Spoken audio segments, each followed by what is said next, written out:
Hello everyone, good morning champions. आपका हमारे channel पर स्वागत है। चैनल का नाम रहेगा मैथ विद मोन मास्टर भी।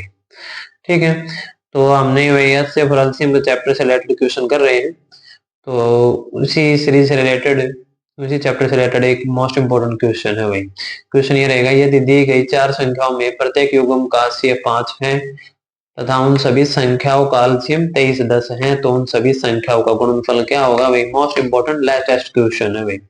ठीक है, और ऑप्शन यहाँ पे गिवन है भाई। तो इसका जो सॉल्यूशन क्या रहेगा वो देखिए भाई। दी गई चार संख्या है भाई, तो चीजों को ऐसे समझिए, वो चार संख्या हमने मान ली भाई, ए बी सी और डी।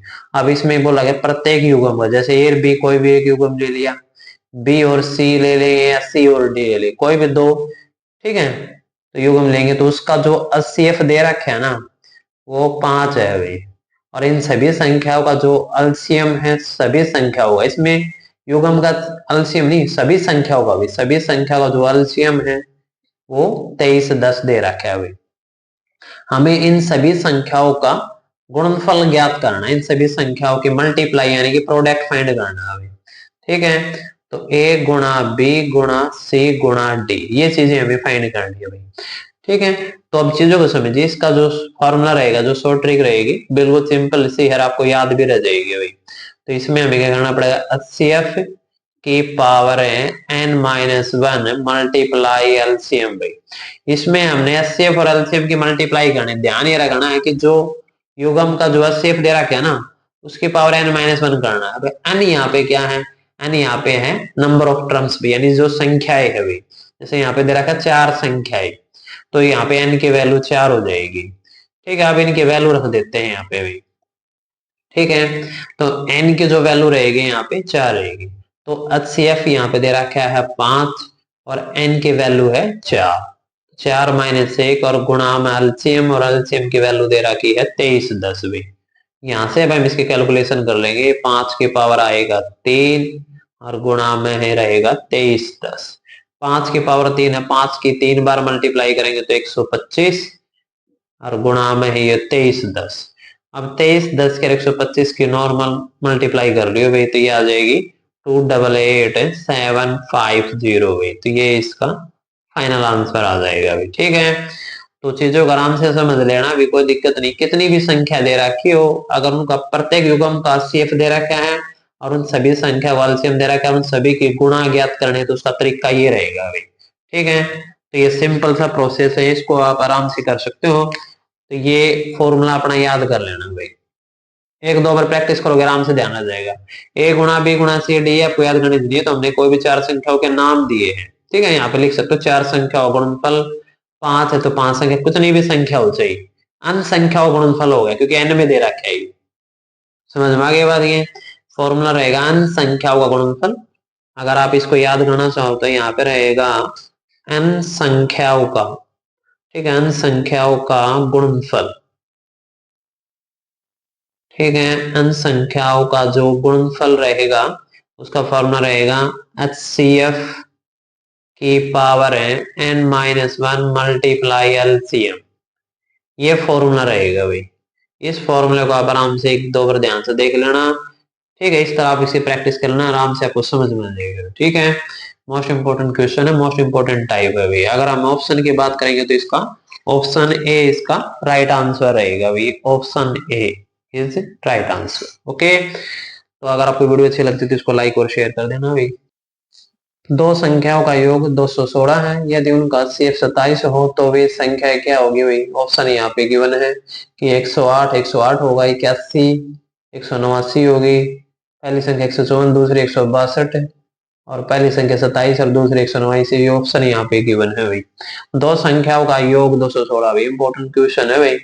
ठीक है, और उनका HCF कितना दे रखा है 27 भाई। तो चीजों को आप समझने की कोशिश करिए। दो संख्याओं का योग दे रखा है और उन्हीं संख्याओं का HCF 27 है। तो इस तरह का जो क्वेश्चन करने का जो प्रोसीजर रहेगा, ठीक है, तो HCF जो गिवन है वहां से हम क्वेश्चन को लेके चलते हैं भाई। ठीक है, HCF होगा वो दोनों संख्याओं को कंप्लीट डिवाइड करता है, इसलिए वो संख्या यहाँ से मान लेते हैं।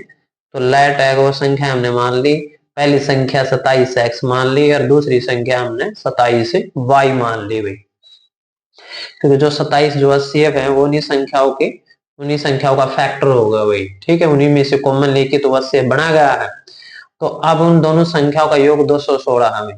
अब क्वेश्चन यहाँ से चलेगा, 27x प्लस में 27y और बराबर में रहेगा 216, क्योंकि दोनों संख्याओं का जोड़ 216 दे रखा है।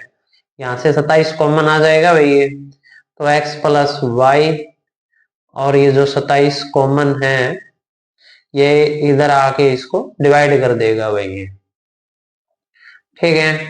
तो x प्लस वाई भाई, तो 27 से ये वैल्यू कैंसिल हो जाएगी भाई, तो ये पूरा पूरा 8 से डिवाइड हो जाएगा भाई, ठीक है, 27 8 216 हो जाएगा भाई ये। आगे बात समझ में?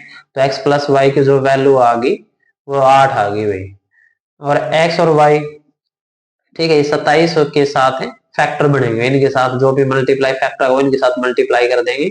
तो ये हमने पहली संख्या मान रखी है, ये दूसरी संख्या है। तो यहाँ से हम एक्स वाई की जो संभावित वैल्यू वो निकाल लेंगे। एक्स प्लस वाई, देखो 1 और 7 का जोड़ भी 8 आएगा, ठीक है, और भाई 2 प्लस 6 का जोड़ भी 8 आएगा, और 3 प्लस 5 का जोड़ भी 8 आएगा, 4 प्लस 4 का जोड़ भी 8 आएगा। अब बाद में जाएंगे तो ये संख्या रिपीट होनी शुरू हो जाएगी, जैसे 3 5 हो या 5 3, तो हमने नहीं करना है। 6 2 6 कर लो, 6 2 कर लो, संख्या तो वही 2 है ना, लेकिन हमें इनमें से कौन सी संख्या लेनी पड़ेगी वो हम कैसे पता चलेगा? देखो 1 और 7 भाई, ये ऐसी संख्याएं हैं, इनको बोलते हैं हम को प्राइम नंबर भी, या फिर सहभाज्य संख्या भी। कैसी संख्या है ये? सहभाज्य संख्या, ठीक है। तो सहभाज्य संख्याएं, या फिर हम इनको बोलते हैं को प्राइम नंबर। को प्राइम नंबर ये कैसे पता चलेगा भाई? ये को प्राइम नंबर है, सहभाज्य संख्या है, तो हम इनका HCF निकाल के देख लेंगे भाई। जिसका HCF 1 आएगा ना, हमेशा वो आपके को प्राइम नंबर रहेंगे भाई। सहभाज्य संख्या बोल दो को प्राइम नंबर। अगर हम दूसरी भाषा में बात करें तो वो नंबर आपका शरीर में एक ही टेबल में कभी भी नहीं आएंगे भाई, ठीक है। 1 के टेबल में तो सब कुछ आ जाता है, जैसे एक ही टेबल में, किसी एक के टेबल में नहीं आएंगे। तो ये आपके हमें लेने भी क्या है? सहभाज्य संख्या लेनी है। तो 1 और 7 एक तो पेयर ये हो जाएगा भाई, ठीक है। तो ये पेयर आपका सेलेक्ट हो जाएगा, ये हमें लेना पड़ेगा अभी। 2 और 6, जैसे देखो 2 के टेबल में 6 आ गया भाई, तो ये आपकी सहभाज्य संख्या नहीं है, इसलिए ये पेयर नहीं बनेगा, इसको हमें कैंसिल कर देंगे। 3 और 5 है ना, ये भी आपकी सहभाज्य संख्या बनेगी भाई, 3 और 5, क्योंकि 3 और 5 का सेम भी 1 आएगा, और 3 टेबल में 5 आना है, 5 के टेबल में 3 आना, या किसी के कॉमन टेबल में भी नहीं आएंगे 1 के अलावा, तो ये भी आपकी क्या रहेंगी? सहभाज्य संख्या। और 4 की टेबल में 4 तो आवे, 4 एकम 4, तो यानी कि जो आपस में कैंसिल हो जाएंगे ना वो आपको नहीं लेने के भाई, ठीक है। तो इसमें जो सेलेक्ट होगी भाई, ठीक है, एक तो आपकी ये सेलेक्ट हो जाएगी, ये 2 पेयर सेलेक्ट हो जाएंगे भाई, 1 7 और 3 5 भाई, तो ये संभावित पेयर हो गए, संभावित। अब हम यहाँ पे एक्स वाई की वैल्यू, ये एक्स मान लेंगे तो ये वाई मानना पड़ेगा, अगर इसको एक्स मानेंगे तो वाई मानेंगे, कोई दिक्कत नहीं हो, तो क्योंकि हमें मल्टीप्लाई 27 से करनी है, तो संभावित पेयर बना के देख लो अपने। तो पहले हम ले लेते हैं 1 और 7 के अकॉर्डिंग भाई, तो 27 गुणा में 1, फिर कोमा लगा के अगला 27 गुणा में 7 भाई, ठीक है। देख लेते हैं कौन कौन सी संख्या बन जाएगी। तो 27 की 27 तो गुणा कराएंगे तो 27 आ जाएगा, पहली संख्या आ गई, और 27 की 7 तो गुणा कराएंगे तो भाई 7 7 49, 7 दूनी 14 18, तो ये संख्या आ जाएंगे, पहली संख्या दूसरी संख्या। लेकिन ये तो एक संभावित पेयर बना है अपना भाई, जो भी तो बना रखा है हमने, अब इसका अनुसार चेक कर लेंगे भाई, रखनी वैल्यू इसी के अंदर है भाई। अब 27 की 3 से मल्टीप्लाई कर देंगे पहली संख्या खातर, और दूसरी खातर भाई 27 की 5 से मल्टीप्लाई कर देंगे, तो 27 81 आ जाएगा, 27 पंजे 135 हो जाएगा भाई। अब वो आपको देखना है भाई, आपके ऑप्शन में कौन से पेयर दे रखे हैं? 27 189 ऑप्शन डी में है, 81 और 135 यहाँ पे कहीं पे भी नहीं है भाई, तो ऑप्शन डी इसका राइट आंसर रहेगा भाई, ठीक है। तो इस तरह क्वेश्चन निकालने का ये सॉल्यूशन रहेगा भाई। तो इसमें HCF गिवन था, और दो संख्याओं का योग 216 दे रखा है, तो HCF से रिलेटेड जो संख्या वो हम मान लेंगे, ठीक है, फिर उनका योग करेंगे तो वहां से जो x प्लस वाई की जो वैल्यू आएगी उसके संभावित पेड़ वैसे बनाएंगे। सहभाज्य संख्या लेनी है आपने भी, पेड़ बना बना के भी। ठीक है, पेड़ रिपीट नहीं करना, अभी 1+7 कर लो चाहे 7+1 कर लो। सहभाज्य संख्या के जो पेड़ बनेंगे आपको वही लेने हैं। और सहभाज्य संख्या को ये समझो कि वो नंबर आपको सिर्फ एक दूसरे को भी कट नहीं करेंगे, कैंसिल नहीं होंगे भाई। जैसे 2 के टेबल में 6 आ गया तो इस तरह कैंसिल नहीं होंगे, यानी कि सिंपल तो सिंपल फॉर्म बनेगी।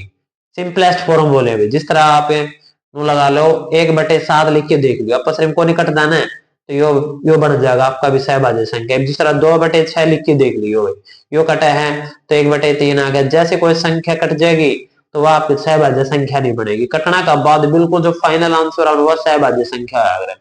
अब 3/3 और 5 है, इसको 3/5 करके देख लो, ये को नहीं कटा है तो ये सहभाज्य संख्या हो जाएगी। अब 4/4 है, ये भी इसने 4/4 करोगे तो ये कट गया हो, तो यह सहभाज्य संख्या नहीं बनेगी भाई।